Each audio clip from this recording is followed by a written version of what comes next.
देवस्य धीमहि धियो यो नः प्रचोदयात्। बेटियों, आत्मीय प्रज्ञा परिजनों, उपासना जीवन का बहुमूल्य निधि है और उस निधि से हट जाते हैं तो खोखले रह जाते हैं, निर्जीव रह जाते हैं। उपासना आत्मा की भूख है और आत्मा की भूख, जब तक आत्मा को खाना नहीं मिलता है तो वो तृप्ति नहीं होती आत्मा की।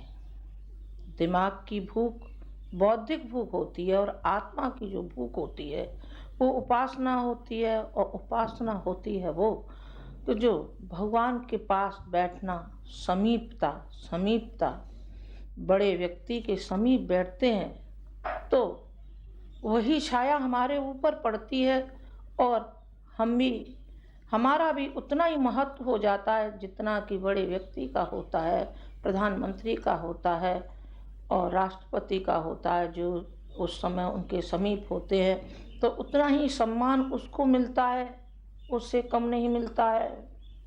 भगवान हमारा उससे भी ऊंची सत्ता है और भगवान हमारा राष्ट्रपति का राष्ट्रपति है, प्रधानमंत्री का प्रधानमंत्री है। जब हम उससे मिल जाते हैं, भगवान से जब मनुष्य मिल जाता है तो भगवान का ही स्वरूप हो जाता है, उसमें कोई भी अंतर नहीं होता। जैसे कीट और भृगु, जब भृगु आवाज देता है अपनी भाषा में तो कीट उसके पास दौड़ता हुआ चला जाता है, उसमें मिल जाता है। कीट उसमें मिल जाता है और नाला, पहले वो गंदा होता है और जब गंगा में मिल जाता है तो गंगा का स्वरूप हो जाता है कौन? नाला। गंगा जब निकलती है, गौमुख से निकलती है तो उसका दायरा छोटा होता है, छोटा सा मुंह होता है और उसमें से प्रवाहित होती है गंगा की विशालता। जैसे जैसे गंगा प्रवाहित होती जाती है वैसे वो फैलती चली जाती है। कहाँ तक फैलती है? और नदी और नाले, जितने गंदे गंदे नाले उसमें आते चले जाते हैं वो भी गंगा हो जाते हैं। जब वो गंगा विश्व मानव के लिए जब बहती गई तो सारे समुद्र में समा गई और भगवान शंकर की जटा में समा गई। भगवान शंकर ने गंगा को अपने सिर पर धारण किया था। गंगा प्यारी थी। गंगा भगवान को भक्त बहुत प्यारा होता है, प्राणों से ज़्यादा प्यारा होता है, बशर्ते उसका समर्पित जीवन होता है तब। और समर्पित जीवन नहीं होता है तो भक्त कैसे हो सकता है? भक्त वो होता है जैसे एक था सेठ था और एक था ब्राह्मण के कुछ रुपए उस सेठ पर थे, बकाया थे। से उससे कहा, उसने ब्राह्मण ने कि मेरे जो रुपए हैं आप देंगे क्या? आप दे दीजिए, मेरी लड़की की शादी है। उसने बहाना बना दिया। उसने जब बहाना बना दिया तो बहुत दुखी हुआ गरीब ब्राह्मण और ये बात राजा तक पहुंची तो राजा ने कहा कि ब्राह्मण, कल हमारी सवारी निकलने वाली है और तुम फलानी दुकान के सामने वहाँ बाजार में आप मिल जाना। जहाँ राजा ने बताया था उसी स्थान पर ब्राह्मण मिल गया। जैसे ही सवारी निकल रही थी वैसे ही वो राजा उसमें से सवारी अपनी हाथी पे से उतर के उन्होंने कहा, अरे गुरुदेव आप नीचे नंगे पाँव आइए। और उन्होंने अपने समीप उनको बैठा लिया। तो उस सेठ ने जब उसको देखा ब्राह्मण को तो बहुत परेशान हुआ और आगे चल कर के जैसे ही थोड़ा और आगे सवारी बढ़ी तो राजा ने कहा कि बस अब आप उतर जाइए, आपके भाग्य का होगा तो मिल जाएगा। मेरी बात खत्म हो गई। दूसरे दिन वो सेठ आया, 1000 रुपए थे उसके सेठ के ऊपर ब्राह्मण के, और उसने 1000 रुपया वो दिया और ऊपर से 1000 रुपया और दिया। किसने दिया? उस सेठ ने। क्यों दिया? क्योंकि वो राजा के समीप था और राजा गुरु संबोधित कर रहा था। और जिस भगवान को हम अपना पिता कहते हैं और सर्वशक्तिमान है, उसके समीप जब हम बैठे तो हम सारे विश्व के मालिक हो जाएंगे। भगवान ने जो शरीर रूपी में जन्म दिया है तो उसने न मालूम क्या क्या तमन्नाएं रखी होंगी। भगवान के हाथ नहीं है, भगवान के पाँव नहीं है, भगवान की आंखें नहीं है। भगवान ने शरीर दिया है मनुष्य को और कहा है बेटे जा इस दुनिया के संग्राम में तू जा, और मेरे आंख नहीं है तेरे आंखें हैं, मैं कुछ कर नहीं सकता हूँ, तू कर सकता है, शक्ति मैं दूंगा तुझे, तू कर। और जब ना उम्मीद होता है तो भगवान भी पछताता है और व्यक्ति के हाथ में तो कुछ लगता ही नहीं है। तो मैं कह रही थी भगवान की भक्ति के लिए कि भगवान में भक्त मिला लेता है तो वो भगवान का ही स्वरूप हो जाता है। समर्पण जब तक समर्पण नहीं किया जाएगा, जैसे पत्नी समर्पण कर देती है, जिस दिन से आती है अपने पति का सारा पिछला जीवन भूलती हुई चली जाती है। कल जो लड़की सूट बूट पहने फिरती थी, बाल कटाए फिरती थी, कहना नहीं मानती थी, और दूसरे ही दिन से उसका काया पलट हो गया। कैसे हो गया? वो हो गया उसके समर्पण से। पति के लिए वो समर्पण हो गई तो फिर क्या हो गया? पति का जो भी संपत्ति थी उसकी वो स्वामिनी हो गई। पत्नी डॉक्टर की डॉक्टरनी हो जाती है। कहिए MBBS किया है क्या आपने? नहीं, MBBS तो नहीं किया है, तो फिर आप डॉक्टरनी कैसे हो गई? हम डॉक्टर की पत्नी है इसलिए हम डॉक्टरनी हो गई, सेठ जी की हैं इसलिए सेठानी जी हो गई, और पंडित जी की हैं इसलिए पंडितानी हो गई। कहिए आपने ज्योतिषी पढ़ी है क्या? ज्योतिषी तो नहीं पढ़ी है, पर चूंकि हम पंडित की पंडितानी हैं अर्थात उनकी पत्नी है इसलिए हम पंडितानी हैं। तो उस पर ब्रह्म के हम पुत्र और पुत्रियां हैं। यदि हम उसके समीप हो जाए तो फिर हम वही हो जाएंगे जैसा कि मैंने अभी बताया है। पहले समर्पण पहले दिया जाता है, लिया नहीं जाता है। वो तो मिलता ही है, 2 हाथ से दिया जाता है, 1000 हाथों से मिलता है। गुरुजी ने कई बार उदाहरण दिया है कि भगवान हमने कहा भगवान से, और भगवान ने हमसे कहा बेटे कुछ मांगना है क्या? अपने बच्चों के लिए मांग ले, अपनी पत्नी के लिए मांग ले, अपने लिए मांग ले, तूने इतना तप किया है। बराबर इस बात को उन्होंने ठुकराते ही रहे। मैं तो ठुकरा नहीं कहूँगी, ठुकराना बड़ा शब्द होता है, लेकिन मुझे कहने दीजिए और कहना चाहिए भी मुझे। उन्होंने हमेशा कहा भगवान मुझे कुछ नहीं चाहिए, मुझे आपकी आज्ञा चाहिए, आपकी आज्ञा चाहिए। गुरुदेव से कभी मांगा क्या? गुरुदेव से कभी नहीं मांगा। उन्होंने कहा गुरुदेव आपकी आज्ञा ही मेरे लिए सर्वोपरि है, आप मांगिए तो सही, आप बताइए तो सही।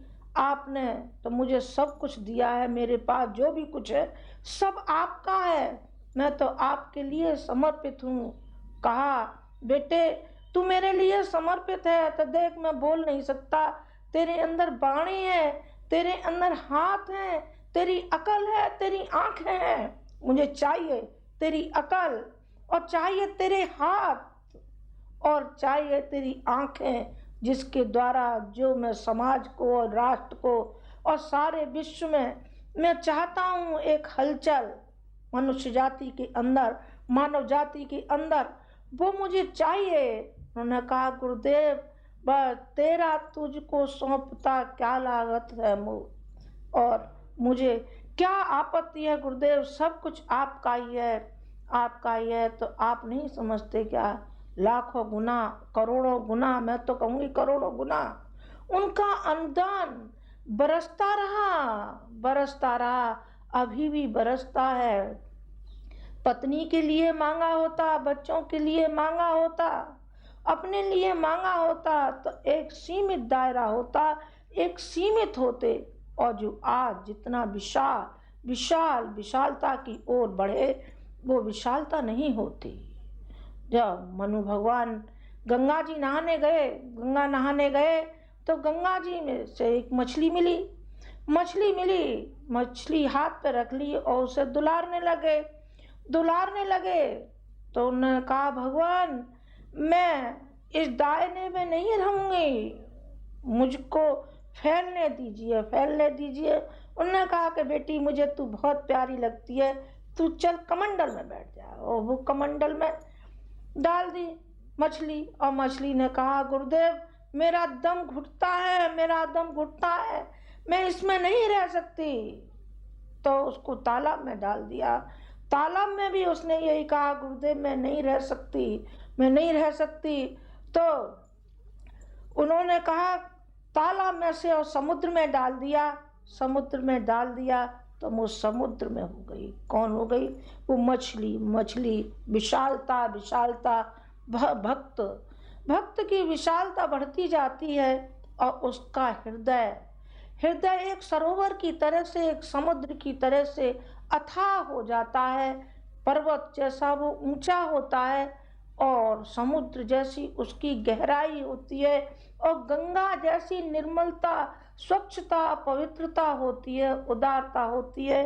भक्त के अंदर गाय और बछड़ा, भगवान कहता है कि बच्चों आओ मेरे बेटियों, आओ मेरी बेटियों, आओ मेरे थन में अथाह दूध है, इसको पियो ताकि तुम बलवान हो जाओ। उपासना रूपी दूध को पियो। लेकिन वो ठुकराता चला जाता है बछड़ा और गाय रमाती रहती है और गाय का जो दूध है वो इधर उधर फैल जाता है और बछड़ा भूखा रह जाता है। बछड़ा माने है आत्मा, जीवात्मा, और गाय वो हमारा भगवान चिल्लाता रहता है और हमारे कानों में सुनाई नहीं पड़ता। हम हैं निर्जीव, हम हैं आंखों से अंधे और कानों से बहरे और जीव से गूंगे। वो अंधे और गूंगे और अपंग, जिससे कहना चाहिए कि रास्ता दिखाई ही नहीं पड़ता, वो है हमारी उपासना। अभी मैंने कहा था समीपता, भगवान की समीपता और गाय का और बछड़े का मैं उदाहरण अभी आपको सुना रही थी। पतंग और डोरी का जरा सौंप करके तो देखिए ना उस भगवान के हाथ में अपनी बागडोर को, फिर देखिए कि भगवान आप पतंग कहाँ तक जाती है। पतंग का कोई वजूद नहीं है, पतंग में कोई शक्ति नहीं है। शक्ति है उस उड़ाने वाले की, उस चलाने वाले की शक्ति है। शक्ति पतंग की नहीं होती, शक्ति कठपुतली की नहीं है, उसके नाच की नहीं है, वो नचाने वाले की है। पर कठपुतली अपने को समर्पण तो करे, किसी के हाथ में तो सौंपे, फिर देखिए कमाल क्या क्या नाच नचाता है। कौन? वो जिसके हाथ में डोरी सौंपी गई है वो नचाता है, तरह तरह के नाच नचाता है। कभी राजा बना देता है, कभी रानी बना देता है, कभी क्या बना देता है। कौन बना देता है? जिसके हाथ में डोरी बंधी है, जीवन की डोरी अपनी सौंपिए उस भगवान के हाथ में और फिर पाइएगा अनेक गुना अनुदान पाइए उससे। भगवान संकीर्ण नहीं है, मनुष्य संकीर्ण है। मनुष्य की संकीर्णता नहीं जाती और भगवान का नाम ही उदारता है। उदारता वो बरतता है और अपने अनुदान भक्त के ऊपर वर्षा करने लगता है। मीरा ने कहा था कि भगवान से मैं शादी करूंगी। अरे शादी करूंगी तो शायद धोखा दे जाए, कल को कह दे कि हम तो तलाक देते हैं। अच्छा ये तलाक देगा तो अब क्या करें? तो उन्होंने कहा नौकर रखूंगी। अरे नौकर भी दगा दे जाएगा तो फिर मैं क्या करूं? तो उसने कहा कि अच्छा अब तो मैं खरीद के लाती हूँ। भगवान को खरीद लिया। भगवान को क्या खरीदा जा सकता है क्या? हाँ, भगवान को खरीदा जा सकता है भक्त में वो भावना है, वो निष्ठा है, हाँ, और वो श्रद्धा का बीज हो, तो मैं कहूँगी कि भगवान को खरीदा जा सकता है।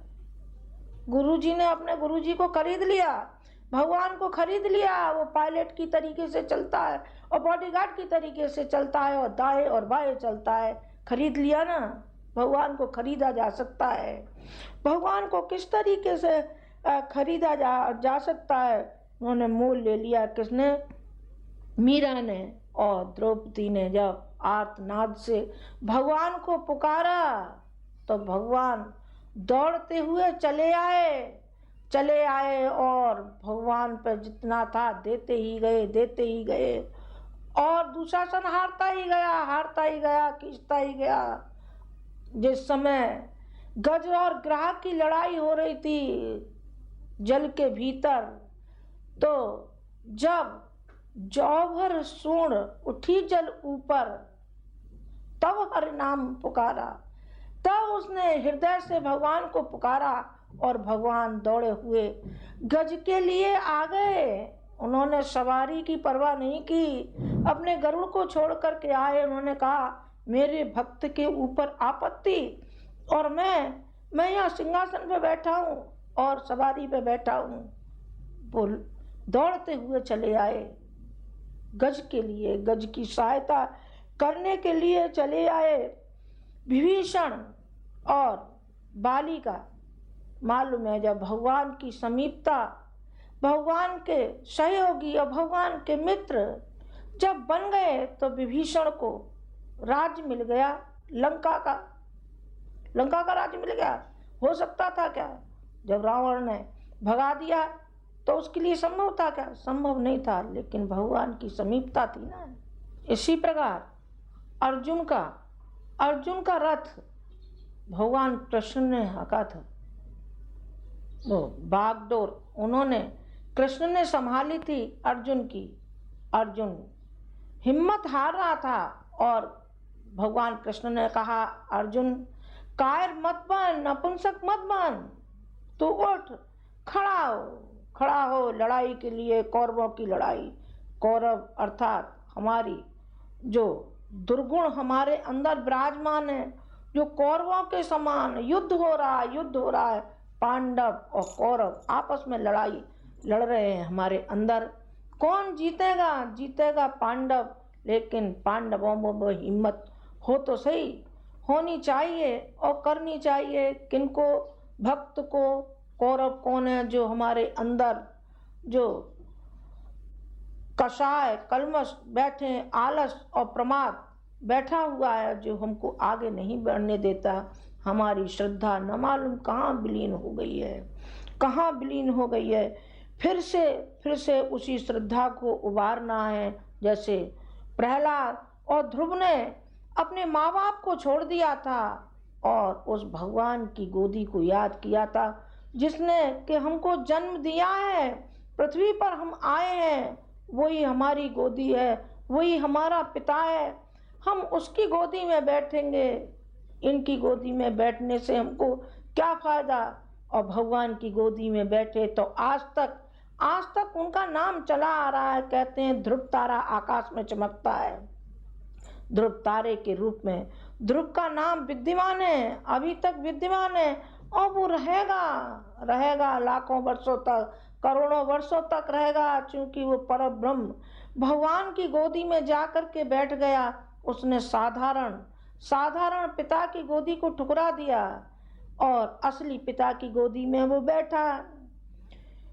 कबीर मन निर्मल भया, जैसे गंगा नीर, पीछे पीछे हर फिरत, कहत कबीर कबीर। तो भगवान स्मरण करता है, भक्त का स्मरण करता है।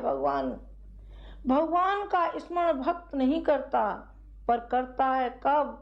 जब वो भगवान का स्वरूप हो जाता है। लाली मेरे लाल की, जित देखूं मुत लाल, लाली देखन में चली, मैं भी हो गई लाल। जब लाली को देखने गए तो स्वयं भी लाल हो गए। क्यों न हो जाएंगे हम उपासना रूपी उस लालिमा से, हम लाल क्यों न हो जाएंगे। और उस भगवान की गोदी में जब हम बैठ जाएंगे और भगवान से हम लिपट जाएंगे तो फिर हम क्यों न ऐसे हो जाएंगे। मनुष्य अपनी संकीर्णता को छोड़ दे और भगवान की शरण में चला जाए तो फिर वैसे ही हो जाएगा जैसे अभी मैंने कबीर के बारे में बताया था। और नारद और वाल्मीकि का यही हुआ था। नारद को मारने के लिए वाल्मीकि आया। वाल्मीकि ने कहा कि मैं तो आज मारूंगा ही, मेरा काम है। लेकिन नारद जी ने कहा कि मारोगे तो सही, लेकिन एक बात अपने घर से पूछ करके आओ और हमको बताओ, क्या आपके इस पाप कर्म में आपके घर वाले भागीदार हैं क्या?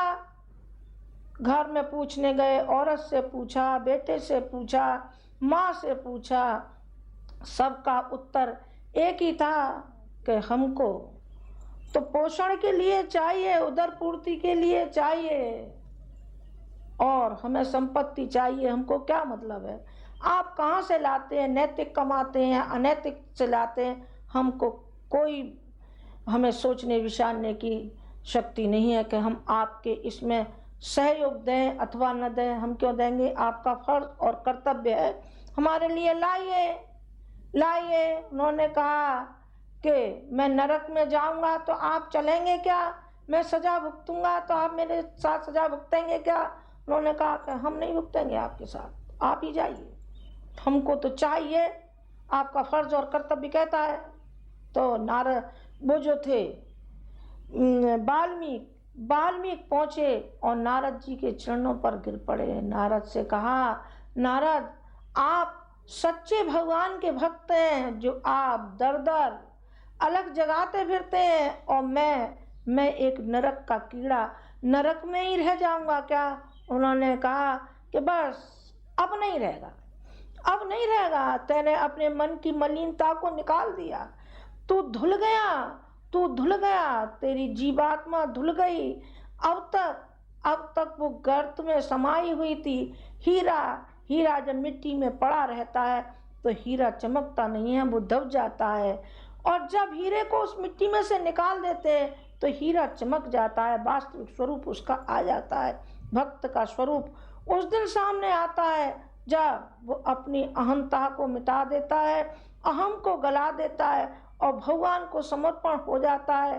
तब उसका सही स्वरूप सामने आता है। जैसा कि भेड़ पर ऊन जमी होती है, जितना काटते हैं उतना ही भेड़ देती है, उतना ही देती है उपासना। जितना हम अपनी जीवात्मा की मलिनता के लिए हम उसको करेंगे, उतनी हमारी जीवात्मा की सफाई होगी और उसी अनुपात से मिलता ही चलेगा। जैसे ऊन, भेड़ के ऊपर से ऊन मिलता ही चला जाता है, इसी प्रकार भगवान की जो अनुदान है भगवान का, वो हमको स्वतः ही मिलता चला जाएगा। मांगना नहीं पड़ेगा, मांगना नहीं, भिखारीपन नहीं। मनुष्य भिखारी है ही नहीं, वो तो भगवान का बेटा है, वो तो स्वयं ही अधिकारी है भगवान की उस दौलत का। कौन सी दौलत का? जो संसार रूपी दौलत हमारे हाथ में सौंपी है, भगवान ने सौंप दिया है। सब कुछ कहते हैं लोग, भगवान सब सौंप दिया आपके हाथों में। मैं कहूँगी कि भगवान ने सब सौंप दिया हमारे हाथों में, हम उसे उजाड़े या उसको संभाल करके रखें। संभाल के रखेंगे तो वो हमारी धरोहर है, हम उसको और खूबसूरत बनाएंगे। उस बगीचे में तरह तरह के पौधे लगाएंगे, फूल लगाएंगे, जो कि भगवान ने हमको सौंपा है। ये संसार रूपी बगीचा और ये मानव रूपी फुलवारी जो मानव जाति हमारे हाथ में सौंपी है, उसकी सेवा के लिए जिस तरीके से रामकृष्ण परमहंस थे और एक पादरी गए, पादरी ने कहा कि कहीं भगवान है क्या, हमको दिखाओगे क्या? उन्होंने कहा चलिए अभी मैं भगवान के समीप ही जा रहा हूँ, मेरी भगवान से मिलने का समय हो गया है। उन्होंने कहा, भगवान से मिलने का समय हो गया आपका? भगवान कहाँ है? कहीं दिखाई दे रहा है क्या? आपको दिखाई देता है? उन्होंने कहा, तुम अभागे हो, अभागे, और मैं भाग्यशाली हूँ। मुझे भगवान हर समय दिखाई देता है, मेरी भुजाओं में दिखाई देता है, मेरी अकल में दिखाई देता है, मेरे पाँव में दिखाई देता है। और भगवान मेरे रग रग में समाया हुआ है। भगवान का तेज और ओजस मेरे अंतःकरण में इस तरीके से झिलमिलाता रहता है जैसे रोशनी, जैसे बल्ब चमक देता है, सूरज और चंद्रमा चमक देता है। इसी तरीके से मेरे हृदय में भगवान की रोशनी हर समय समाई रहती है। चलो मैं भगवान को दिखा करके लाता हूँ। और गए और जा करके एक कोढ़ी को उन्होंने साफ किया, उसके मवाद निकाला, मल्लम पट्टी की, को साफ सुथरा किया और खिलाया पिलाया उसको। तब रामकृष्ण परमहंस ने उस अन्न को ग्रहण किया। उन्होंने कहा कि यही है मेरा भगवान, यही मेरी उपासना है। पादरी ने कहा, मैं धन्य हो गया, मैं धन्य हो गया, पा लिया आज मैंने भगवान को, और आपके ही रूप में मैंने भगवान को पा लिया। अभी तक मैं अंधकार में था, अंधकार को मिटाइए और सच्ची उपासना कीजिए। हम नहीं जानते कि रामकृष्ण परमहंस ने कितनी उपासना की थी और हनुमान जी ने कितनी माला जपी थी, लेकिन जब तक रामायण रहेगी और भगवान राम का नाम रहेगा तब तक हनुमान भी रहेगा, उनके कलेजे से चिपका रहेगा।